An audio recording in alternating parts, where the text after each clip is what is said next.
बिस्मिल्लाहिर्रहमानिर्रहीम। अस्सलाम वालेकुम नादरीन, आप यूट्यूब चैनल देख रहे हैं। मैं इमरान खान हूँ। नादरीन, पाकिस्तान तहरीक इंसाफ ने या अपोजिशन ने अपनी सारी उम्मीदें अब बांध ली हैं 8 फरवरी से। डिपेंड करता है कि पाकिस्तानी 8 फरवरी को बाहर आते हैं या नहीं आते। ओवरसीज़ पाकिस्तानी भी तैयारी कर रहे हैं, अलग अलग तरह के प्रोग्राम्स किए जा रहे हैं 8 फरवरी को लेकर। बरतानिया में, अमेरिका में, यूरोप में, ऑस्ट्रेलिया में, दुनिया भर में जहाँ जहाँ पे पाकिस्तानी मौजूद हैं, जापान में, हर जगह पे ये कोशिश की जा रही है कि 8 फरवरी की मुनासबत से प्रोग्राम किए जाएं और पूरी दुनिया में पाकिस्तान में होने वाली धांधली और इंसानी हकूक़ की पामालियाँ हैं, वहाँ पे रूल ऑफ लॉ नहीं है, पाकिस्तान में अदलिया को कैद किया गया है, आइन की धज्जियाँ उड़ा दी गई, बेशुमार चीज़ें हैं। तो इन सब के खिलाफ आवाज़ उठाई जाए। अब 8 फरवरी एक आप समझ लें टेस्टर है, या ये एक वार्म अप मैच है, या क्वालिफाइंग राउंड है।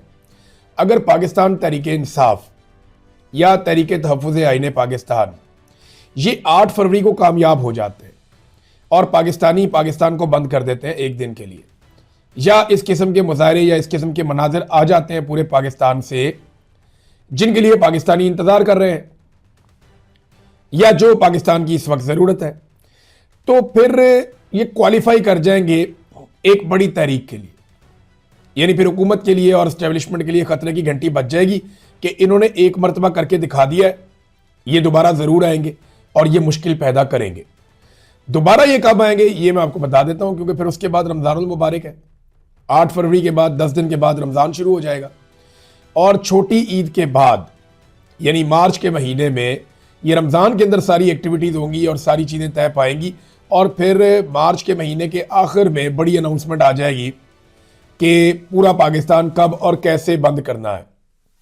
ये 8 फरवरी को अगर तो जो वार्म अप मैच है या जिसे आप कहते हैं क्वालिफाइंग मैच है, अगर वो पाकिस्तान तहरीक इंसाफ जीत जाती है तो फिर ये फाइनल खेलने की कोशिश करेंगे।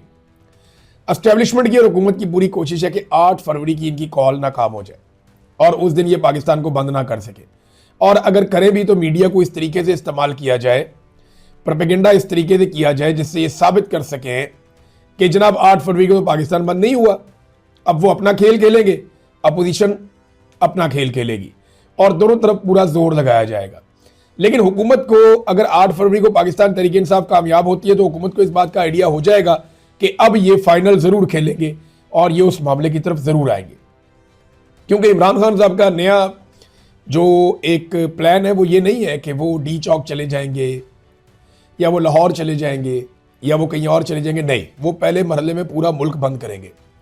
मुल्क के हर कोने में वो नौजवानों को, अपने वोटर्स को, सपोर्टर्स को कहेंगे कि आप सड़कें बंद करें, गाड़ियां बंद करें, कारोबार बंद करें, हर चीज़ आप बंद कर दें। तो हुकूमत का ये शौक भी पूरा हो जाएगा। वैसे भी हुकूमत ने 3-3.5 साल से पूरा पाकिस्तान ही बंद किया हुआ, अब तो 4 साल होने वाले। बेड़ा गर्क कर दिया इन्होंने पाकिस्तान की मईशत से लेकर हर चीज़ का। तो 8 फरवरी को पता चलेगा। अगर 8 फरवरी को ये नाकाम हो जाते हैं, कामयाब नहीं होते फ़र्ज़ करें, तो फिर इनको दोबारा कामयाबी के लिए जोर लगाना पड़ेगा, लंबी कोशिश करनी पड़ेगी। तो 8 फरवरी एक ऐसा पहला पड़ाव है जो इन्हें हर हाल में पार करना पड़ेगा। अगर यहां से कामयाबी होती है तो फिर फाइनल करीब है, और अगर यहां से कामयाबी नहीं होती तो फिर फाइनल दूर है। इन्हें दोबारा से पूरा मैच खेलना पड़ेगा। पाकिस्तान तहरीक इंसाफ ने पार्लिमानी पार्टी का इजलास बुलाया KPK हाउस में इस्लामाबाद में, और वहाँ ये तय करने जा रहे हैं कि किस तरीके से 8 फरवरी को कामयाब बनाया जाए। और इमरान खान साहब की जेल के अंदर जो कैद तन्हाई है वो एक बड़ा सीरियस इशू है जिसको डिस्कस किया जाएगा।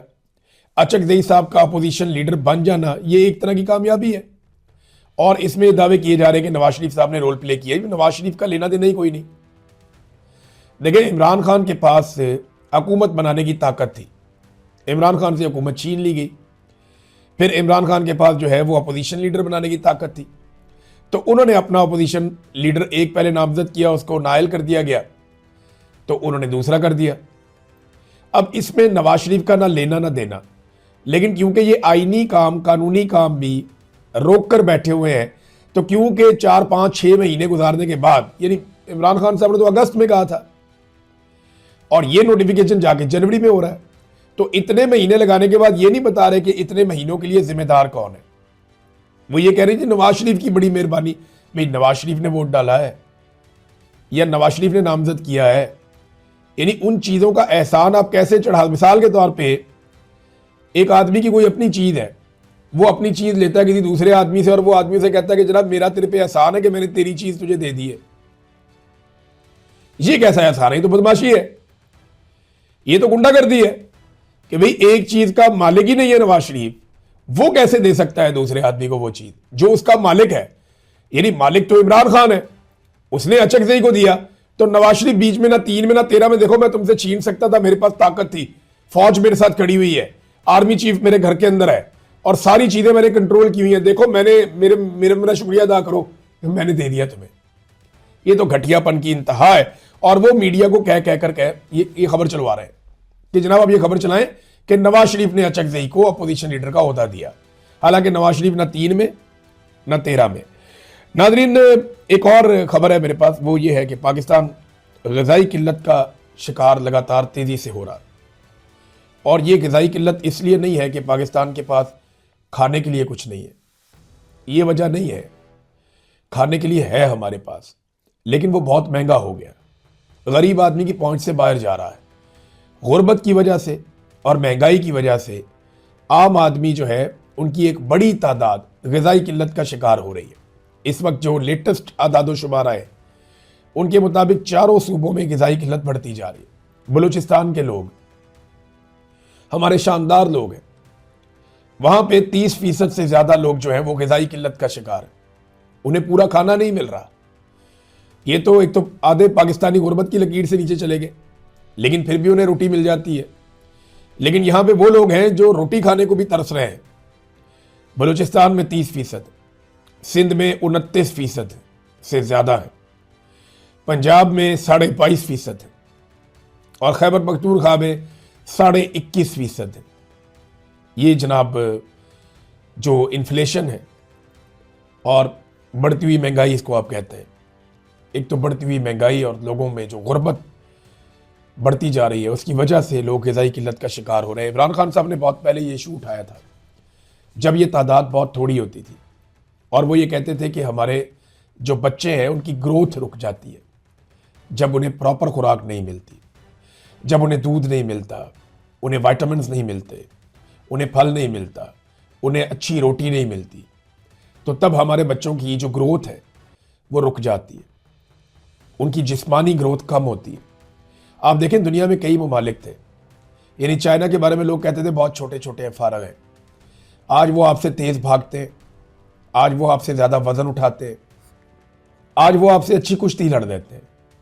यानी भाग वो तेज़ लेते हैं, वज़न वो ज़्यादा उठा लेते हैं, कुव्वत उनके पास ज़्यादा है, फुर्ती उनके पास ज़्यादा है। ये कैसे हो गया? उनके कद भी लंबे होना शुरू हो गए। लेकिन दुनिया में जहाँ पे जब गुर्बत होती है ना और ग़िज़ाई किल्लत होती है तो वो कौमें नीचे की तरफ जाती है। तो अब तक के लिए इतना ही, अपना ख्याल रखिएगा, अपने चैनल का भी। अल्लाह हाफ़िज़।